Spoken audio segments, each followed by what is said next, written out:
Hello, on the screen is a summary of what I will go over in this video. Make sure to watch to the end so you don't miss anything. Combining PDF files is super useful when you're organizing documents or preparing materials for sharing.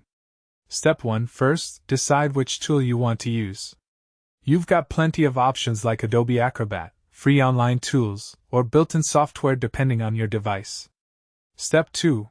Gather all the PDF files you need to combine and make sure they're easily accessible on your computer or in your cloud storage. Step 3. Open your chosen tool and look for the Merge or Combine option. Most programs have this feature clearly labeled in the main menu.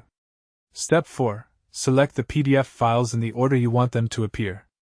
You can usually drag and drop them or click an Add Files button to choose multiple documents at once. Step 5. Click the Merge or Combine button and let the software process your files. It only takes a few seconds, and you'll have one clean combined PDF ready to download and save wherever you need it.